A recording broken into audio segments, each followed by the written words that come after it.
Assalamualaikum, welcome to Success Biology. Today we are going to discuss branches of biology. Biology science का एक बहुत ही वसी और अरीज़ मैदान है। हमारी सहूलत के लिए हमें बेहतर तरीके से समझाने के लिए इसको बहुत सी शाखों में तकसीम किया गया है। तो सबसे पहली शाख जो आज हम पढ़ने जा रहे हैं वो है मॉर्फोलॉजी।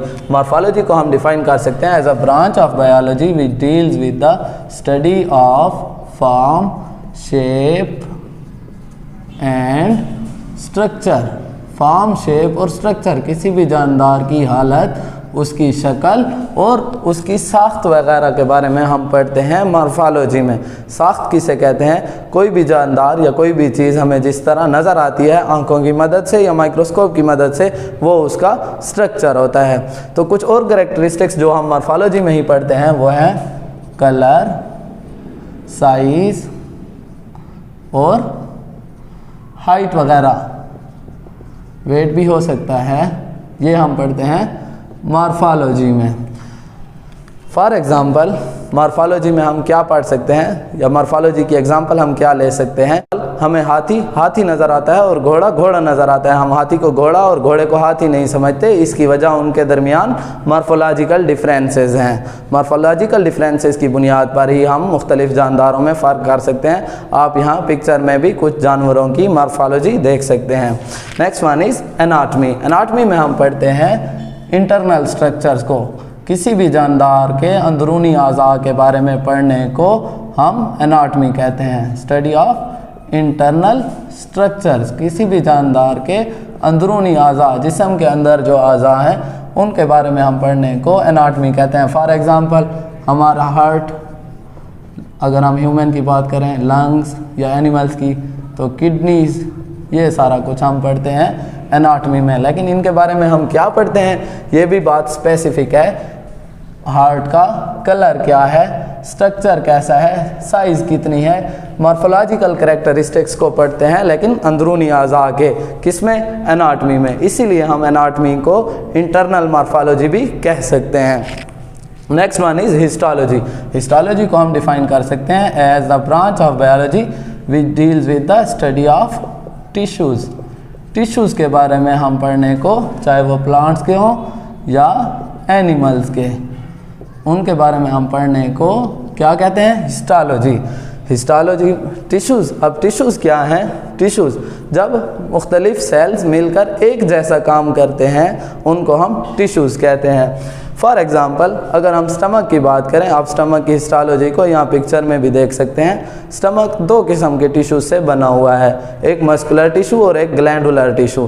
तो ये सारा कुछ हम पढ़ते हैं हिस्टोलॉजी में। उनके बारे में डिटेल में हम पढ़ते हैं हिस्टोलॉजी में। फिजियोलॉजी। फिजियोलॉजी में हम क्या पढ़ते हैं? स्टडी ऑफ, फिजियोलॉजी को हम डिफ़ाइन कर सकते हैं as study of body parts, function of body parts, function of body parts, study of function of body parts. हम बॉडी पार्ट्स के फंक्शन को, फॉर एग्जाम्पल अगर ले लें हम, तो हार्ट का फंक्शन क्या है? Function of heart, function of kidneys, इसी तरह फंक्शन ऑफ लंग्स वगैरह, हम फंक्शन ऑफ लिवर, ये सारा कुछ हम पढ़ते हैं फिजियोलॉजी में।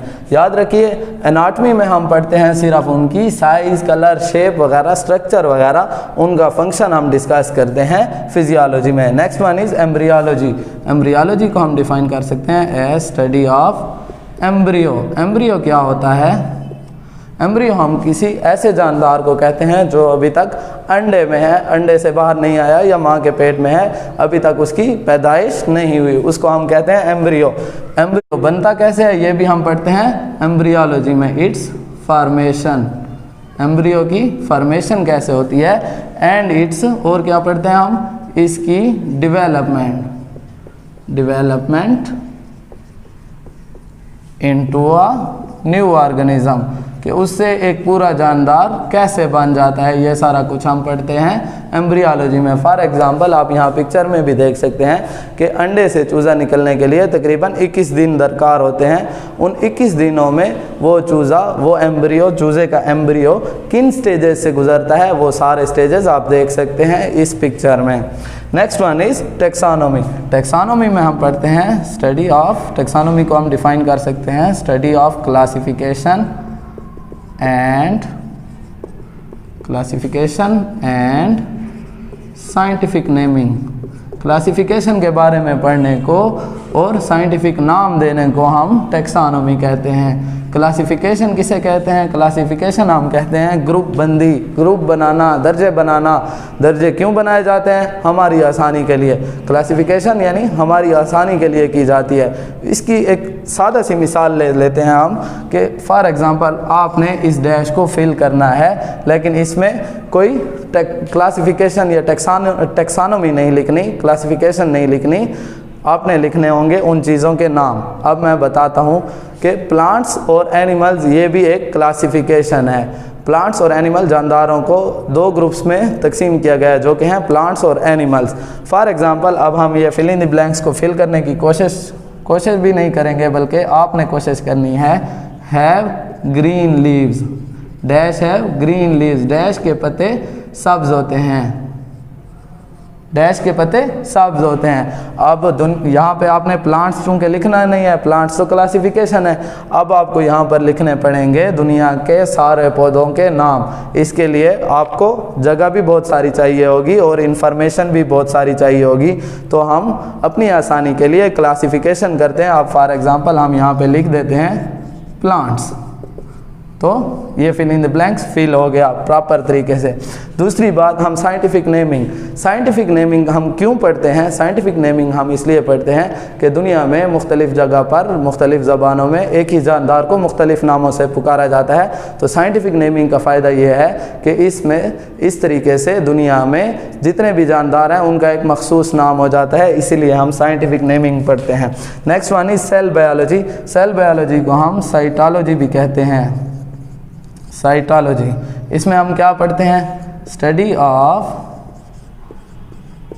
सेल एंड इट्स, सेल आप देख सकते हैं यहाँ पे, सेल इस तरह का होता है, एंड इट्स ऑर्गेनेल्स, और उसके ऑर्गेनेल्स के बारे में, सेल और उसके ऑर्गेनेल्स के बारे में हम पढ़ते हैं सेल बायोलॉजी में। आप यहाँ पे मुख्तलिफ ऑर्गेनेल्स को भी देख सकते हैं, जैसे कि mitochondria, Golgi bodies, endoplasmic reticulum वगैरह। तो next one is palaeontology. Palaeontology में हम क्या पढ़ते हैं, या पैलेंटोलॉजी को हम किस तरह डिफाइन कर सकते हैं? As study of fossils. Fossils के बारे में हम पढ़ते हैं पैलेंटोलॉजी में। अब फॉसिल्स भी दो किस्म के होते हैं। सबसे पहले फॉसिल्स हम कहते किसे हैं? तो फॉसिल्स हम कहते हैं डेड रिमेन्स को, डेड रिमेन्स, या फिर हम इसे प्रिजर्व्ड रिमेन्स भी कह सकते हैं। वो जानदार जो अब मर चुके हैं, ख़त्म हो चुके हैं, लेकिन उनके मुर्दा बाकियात मिलते हैं, डेड रिमेन्स, मुर्दा बाकियात मिलते हैं, तो उनके बारे में हम स्टडी करने को पैलेंटोलॉजी कहते हैं। पैलेंटोलॉजी को मज़ीद दो ब्रांचेस में डिवाइड किया गया है, जो कि हैं पैलियो बॉटनी और दूसरी है पैलियो ज़ूलॉजी। तो पैलियो बॉटनी में हम डिस्कस करते हैं उन प्लांट्स को, आप यहाँ पिक्चर भी देख सकते हैं, उन प्लांट्स को जो आजकल नापैद हो चुके हैं और उनका कोई स्टेम, लीव या पूरा पौधा अगर हमें मिलता है और हम उसको स्टडी करते हैं या उनके बारे में स्टडी करते हैं, तो ये पैलियो बॉटनी में आएगा। तो पैलियो बॉटनी को हम डिफाइन कर सकते हैं as study of fossils of plants. और पैलियोज़ुओलॉजी को हम डिस्कस कर सकते हैं जब हमें किसी जानवर का फासिल मिलेगा। फॉर एग्जांपल डायनासोर, जो कि मोस्ट कॉमन हम नाम सुनते रहते हैं। डायनासोर अब इस दुनिया से नापैद हो चुके हैं, एक्सटिंक्ट हो चुके हैं, ख़त्म हो चुके हैं। अगर हमें उनकी कोई हड्डी, पूरा जिस्म या जिस्म का कोई भी उज़ू मिलता है और हम उसको पढ़ते हैं, तो ये पैलियोज़ुओलॉजी में आएगा। तो पैलियोज़ुओलॉजी को हम डिफ़ाइन कर सकते हैं as study of fossils of animals. Animals के बारे में, एनिमल्स के फॉसिल्स के बारे में हम पढ़ने को पैलियोज़ुओलॉजी कहते हैं। Next branch we are going to discuss is immunology. Immunology में हम पढ़ते हैं कि हमारा जिस्म बीमारी फैलाने वाले जरासीमों और वायरसेस के खिलाफ किस तरह लड़ता है। तो इसको हम डिफाइन कर सकते हैं as branch of biology which deals with the study of how our body fights against disease causing agents. How our body fights against disease causing agents. हमारा जिस्म उन बीमारी फैलाने वाले जरासीमों और वायरसेस के खिलाफ किस तरह लड़ता है, ये हम पढ़ेंगे इम्यूनोलॉजी में। मिसाल के तौर पर अगर हमें नज़ला ज़ुकाम हो जाता है और हम उसका इलाज नहीं भी करते तो चंद दिन बाद वो ठीक हो जाता है। ऐसा क्यों होता है, ये हम पढ़ेंगे इम्यूनोलॉजी में।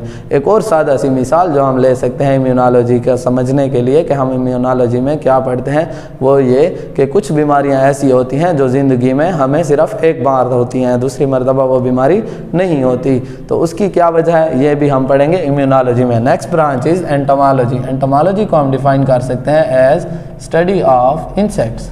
इंसेक्ट्स के बारे में पढ़ने को हम एंटोमोलॉजी कहते हैं। इंसेक्ट्स की एग्जांपल क्या क्या हो सकती हैं, फॉर एग्जांपल बटरफ्लाई, तितली, कीड़े मकोड़े जितने भी हमें नज़र आते हैं हशरातुल अर्ज़ वो सारे इंसेक्ट्स में आते हैं। बटरफ्लाई, मॉथ, मॉथ पतंगे को कहते हैं, काकरोच वगैरह, काकरोच, इस तरह मच्छर, मक्खी, ये सारा कुछ एंटोमोलॉजी में आता है। एंटोमोलॉजी में हम इनके बारे में क्या पढ़ते हैं कि ये बलूगत तक पहुंचने के लिए ज़िंदगी के किन मराइल से गुजरते हैं। मिसाल के तौर पर तितली आप यहाँ देख सकते हैं ज़िंदगी के मुख्तलिफ़ मराइल से गुजरती है बलूगत तक पहुँचने के लिए, वो मराइल आप यहाँ तस्वीर में मुलाहिज़ा कर सकते हैं।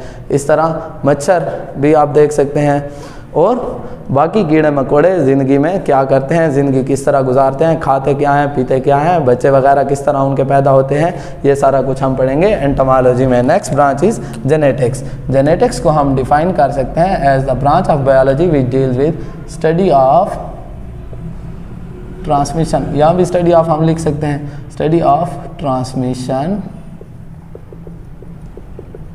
ऑफ कैरेक्टर्स, के करेक्टर्स किस तरह ट्रांसमिट होते हैं, खसूसियात किस तरह चली जाती हैं फ्राम पेरेंट्स टू, पेरेंट्स से चली जाती हैं किस तरह ऑफस्प्रिंग्स, बच्चों में खसूसियात किस तरह चली जाती हैं वालिदैन में, ये पढ़ेंगे हम जेनेटिक्स में। मिसाल के तौर पर अगर किसी की आंखें ब्लू हैं, नीली हैं, तो उसके बच्चों में से भी किसी की आंखें नीली होंगी या फिर उनके बच्चों में से किसी की आंखें नीली होंगी। ऐसा क्यों होता है, ये हम पढ़ेंगे जेनेटिक्स में। या इसकी एक और सादा सी मिसाल भी हम ले सकते हैं कि बाज़ दफ़ा कोई अनजान शख्स आकर हमसे पूछता है कि फ़लाँ आपका कौन लगता है, हम कहते हैं मेरे वालिद हैं या मेरे दादाजी।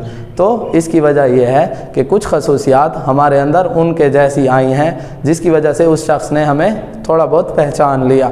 ऐसा क्यों होता है, ये हम पढ़ेंगे जेनेटिक्स में।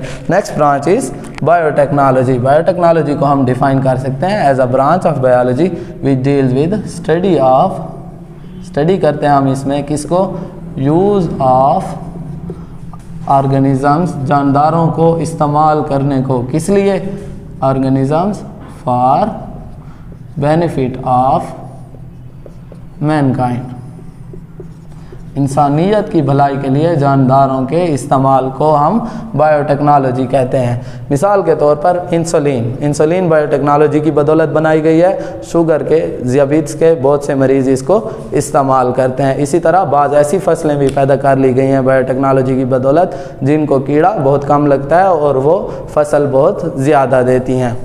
Next branch we are going to discuss is environmental biology. Environmental biology में हम क्या पढ़ते हैं, रिलेशनशिप किसके दरमियान, रिलेशनशिप बिटवीन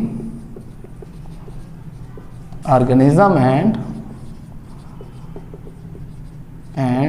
देयर इन्वायरमेंट, जानदारों और उनके माहौल के दरमियान जो ताल्लुक़ है उसको हम पढ़ते हैं इन्वायरमेंटल बायोलॉजी में। मिसाल के तौर पर हम माहौल से क्या ले रहे हैं और माहौल को क्या दे रहे हैं। जैसे जानवर जितने भी हैं वो माहौल से ऑक्सीजन ले रहे हैं और कार्बन डाइऑक्साइड दे रहे हैं, तो ये हम इन्वायरमेंटल बायोलॉजी में पढ़ते हैं। या हम सादा से कह सकते हैं आसानी से समझने के लिए हम कह सकते हैं कि रोल ऑफ प्लांट्स और एनिमल्स को हम पढ़ते हैं किसमें, प्लांट्स एंड एनिमल्स को हम पढ़ते हैं इन्वायरमेंटल बायोलॉजी में। Next one is parasitology.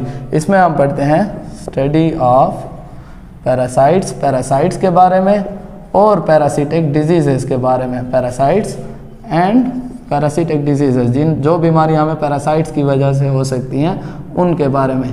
Parasites हम किसे कहते हैं, ऐसे जानदार जो अपने फ़ायदे के लिए दूसरों को नुकसान पहुंचाते हैं। मिसाल के तौर पर जो जानदार हमें नुकसान पहुंचाते हैं और अपना फ़ायदा हासिल करते हैं उनमें मच्छर, लाइस, जुएँ वगैरह और टिक्स जिनको हम चीचड़ बोलते हैं। आप यहाँ उनकी पिक्चर्स भी देख सकते हैं। ये हो गए जो हमें नज़र आते हैं। बाज़ जो हमारे जिस्म के अंदर रहने वाले पैरासाइट्स हैं उनकी भी तस्वीर आप देख सकते हैं। ये हमें नुकसान पहुँचाते हैं और ख़ुद फ़ायदा हासिल करते हैं, इन्हें पैरासाइट्स कहा जाता है। सोशियो बायोलॉजी, सोशियो बायोलॉजी में हम क्या पढ़ते हैं, social behaviour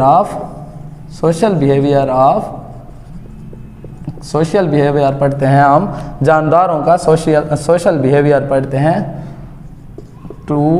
social behaviour of 2 और मोर ऑर्गेनिज्म, 2 या 2 से ज़्यादा जानदारों का आपस में ताल्लुक़, किस तरह वो रवैया इख्तियार करते हैं एक दूसरे के साथ, ये हम पढ़ते हैं सोशियो बायोलॉजी में।